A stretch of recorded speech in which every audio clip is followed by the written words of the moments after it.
Hi, it's David here, CEO and founder of the Freedom Founders Mastermind. There's always the question that comes to mind, should I go it alone? Should I take the work, do it myself, or should I collaborate with others? There's not a right or wrong here, but I'll tell you my thinking when I was young in age, really probably the way I was brought up and probably the way most of you were brought up, is you got to do the work.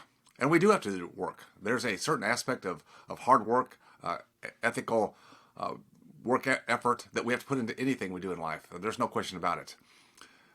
In sports, I tried some team sports. I was decent, let's say at best, at certain things like baseball or basketball.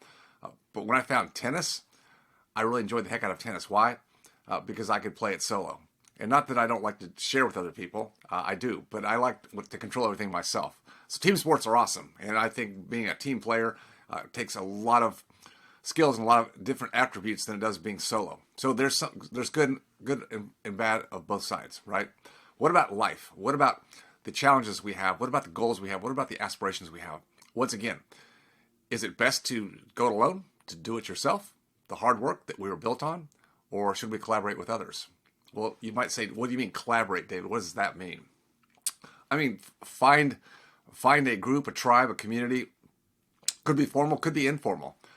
I think more formal, where everybody has some skin in the game, is better, but there are informal. Well, just let's take it. There are Facebook groups, right? Where there's a lot of give and take and sharing, and they're free, right? But there's a lot of, I'll just call it this wasteland in those kind of groups, any kind of group. So you have to pick and choose and curate, and it certainly takes time to ferret out anything that's any value. In my life, as I became more sophisticated in my thinking, my learning, my ability to progress, I found it was important that I find the right people. And it does take time. It's an effort. And finding those right people in real estate mentorship, in my dental education, in just learning to be a better leader. So many things I didn't know coming out of school, even though I could make the grades to get my license, my certification, pass boards. That was not nearly enough. And it's not enough for you either. So again, finding the right people, determining who you want to go with, what tribe, can literally fold time, collapse time, speed to goal, whatever your goals are. Because when you do it with other people who don't have an agenda on you, they're not trying to sway you one way or the other because we're agnostic. We're just all together trying to figure out a way to, in my mind, create more freedom and options in our life. I have the privilege of working with a lot of professionals in dentistry and medicine, and a lot of the issues are the same. Not that they can't go make money. They certainly can make money, but making money where it's all dependent upon yourself is a path to eventual burnout, or a path to eventually got to get off this treadmill and find that freedom we've been seeking so many years. Figuring that out and trying to do it by yourself, usually people just do what they've been doing and just do it harder, more efficiently, right? More productively. And there's nothing wrong with that. But that's linear progression.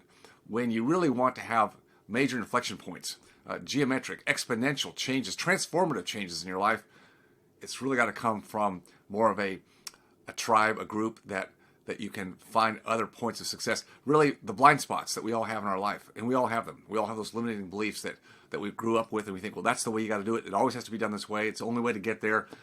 There's so many untruths to that, and I had to unlearn many of mine, and I still have to do that today. I need to have people around me to keep me in check. I got this great idea, or I think I can solve this problem this way, but why don't I just check with 2 or 3 people that I really know, like, and trust? I've built that relationship.